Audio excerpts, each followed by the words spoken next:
Hello and welcome to day 16 of animating every day for 30 days. Yesterday we attempted to animate a car animation. Didn't turn out quite right, but today we're gonna be switching it up quite a bit because I'm not even gonna be animating Lego today. In fact, we're going to the tooth dimension. I'm gonna try hand drawing on paper a stick figure and trying to make a stop motion animation out of that. I have never done this before, and I'm very curious to see if I can actually do this. So, with that said, let's get animating. Alright, so I'm actually going to be animating on the DSLR today because that's the only way I'm going to be able to get like a top-down view of my paper. I'm going to be like cutting out slivers of paper, and those are going to be my frames, and I'm going to try to line it up with the camera and try to keep the paper consistent. I'm gonna have like a stick figure doing something. It's obviously gonna be a snappy animation because I figure if I do a snappy animation, it might have a chance of looking good, and I need all the help I can get. So yeah, I'm gonna cut these out and then we'll see. I don't know what I'm animating, but I'm gonna animate something. Let's do that. Okay, and then I can just cut those slots. They don't need to be perfect, just like, you know, close enough. I can already tell you I am going to be using onion skinning a bunch for this animation.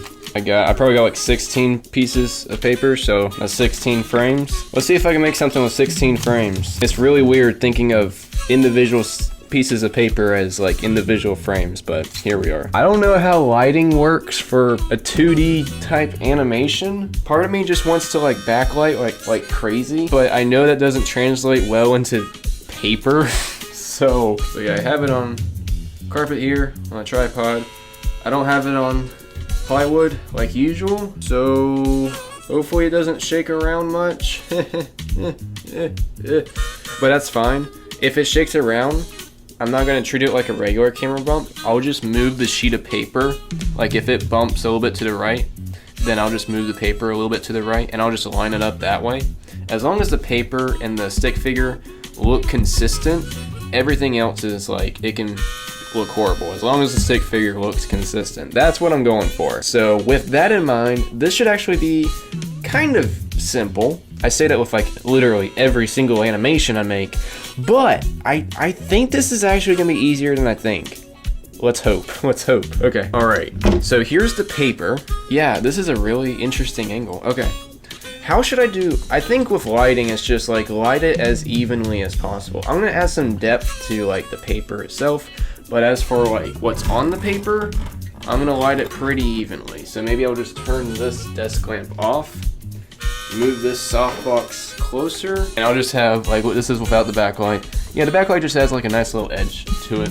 If just like the paper itself. Backlighting is still key here because this is still a three-dimensional, you know, environment.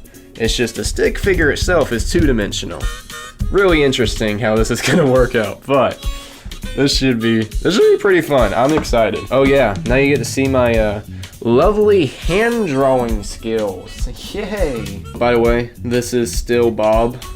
He's in the two-dimensional space now. Yeah, and then I'm gonna use onion skinning, and then I'm just gonna draw the next frame on top of that. I'm gonna make this a snappy animation, so I'm just gonna ease into the movement here. A lot different. Whole lot different. Hold up. Yeah, let's do some onion skinning. This is weird. I'm drawing while looking at the screen to see where I should be drawing. Wow, this is really weird. This is wonky. Maybe he just leans his head. It looks like he's leaning his head. Does that look right? His eyes are kind of coming together. That's weird. People don't usually do that in real life. I am so glad I am using a pencil instead of a pen. That was a wise decision. He looks like he's frowning now, but I'm gonna change his eyebrows. Wow, he's got some bushy eyebrows all of a sudden. Dude, this is tedious, but this is fun. Like, if I were to ever do drawing, this is the type of drawing I would do, would be drawing for animation. This is really fun.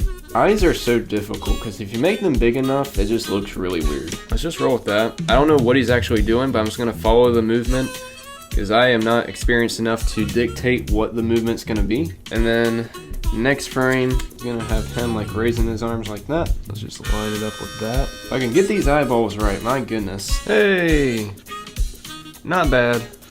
Not bad for a rough animation. I just need to ease out of the movement now. It's so interesting following like stop motion animation principles and like, you know, applying it to something like this. It's really interesting. Yeah, it looks like he's flinging his arms backwards, even though this is 2D. His arms are shrinking a bit, so it looks like his arms are flinging backwards. That looks, oh dude, that's actually pretty cool. I need to stretch his legs out a bit. This is so cool. Even if it looks bad, it still has that like real hand-drawn aesthetic to it. It really sells it. Did I draw a round head? Hey, yes I did. His head shrunk a little. Let me grow it out a bit. That sounded so weird. Let me make it bigger. No, wait, what is that smile? That is such a weird smile. Whoa, what a camera bumped. Wait, what is this? That's okay. The beauty of this is even if the camera bumps, I can still line it up. Hey! I should probably clean that off a bit and reposition it. I think it was slightly off center. No, his head's supposed to rotate is what it is. It looks like it's sliding now. That doesn't look right. It needs to feel like it's rotating. So, the smile needs to be rotated. This is tedious. This isn't like, oh, the minifigure, you know, moved a bit to the left. Let me just move him a bit to the right. No, this is, oh, one body part looks off. I gotta erase the whole thing and redraw it. Let me just redo this whole thing. The head was a little bit weird. Did I ever tell you I'm not the greatest at drawing eyeballs? That looks horrible. What is this guy? Is this guy crying? Maybe? What if I copied this? And what if I like reversed it? Or copied this and then reversed it? I wonder if it would look good. Hey, it's a loopable. You know, that's 4 frames I took. Not bad. The last image is really wonky because I drew on him so much that it just got so messy. Maybe he's blushing, I don't know. As you can see, the grass piece up here just moved with it. I just noticed that. Maybe I shouldn't have started with a stick figure. I'm not against. I don't think it's bad, but I think I should like start with something like a simple object so I can really try out animating. But what's really cool is I have these frames that I can just reuse anytime and just reanimate them, which is kind of cool. Like literally, I could just spend hours on end and create a bunch of different articulation movements and then just like put them together and ease in and out from each pose. And then just make animations like that, and I'll like have it like a preset animation almost. That's an interesting idea. I don't know how that would actually work. Anyways, with these last 12 frames, I'm gonna animate a ball like bouncing, and like it's gonna be really easy to do like squash and stretch. I could just draw an oval here. I'm gonna have it like shoot into the frame. So I'm gonna have a blank piece of paper here, like so, and then I'm gonna have the ball like just shoot into the frame. No, not like that. Okay, so it's gonna be like kind of like that, and then the next frame is gonna be it like shooting down. No, I'll actually start with this frame because I have infinite room to work with. I'll show you what I meant by that in a minute. But like, this may be the bottom of the paper, but this isn't the bottom of the frame. I could bring the paper down here, and so I can still make this work. I'm gonna make it like kind of like that, and the next frame is gonna be like it squished a little. Really goobered that up. That probably isn't gonna look that great. Nope. Oh, that's horrible. Okay. Perhaps I need like more squash. I gotta make sure like there's a base to the ground so it looks real. And I'm not even gonna, it's already pretty eased out, so I'm just gonna, this is gonna be probably the trickiest frame. And you know the beauty of this? I could literally flip this around wherever, so I can make this go up like that. Or I can do what I was originally planning on doing and have it kind of go like that. But then again, now that I look at it, I kind of want it to be like this, so it looks like it's still on the ground and it's pushing back up. Yo! And then it's gonna like, yeah, it's kind of keeping the same mass. Because the key with this is like, make the ball the same size, no matter if it's squashing or stretching. Like make sure the mass is like very similar. Because if you made it like really small when it's squashed, then it's just not gonna look really realistic. So that's what I'm really keeping in mind here. You know, just like imagining that base at the bottom there. That, I like that so far. Okay, now let's draw. I can even add like some like little smear frames here. Make it feel, ooh, I like that. I got some smear frames. That's pretty cool. Yeah, I like that. And then we're just going to make it come to the peak. And then at this point, it's just like a full circle. Hey, did I draw that right?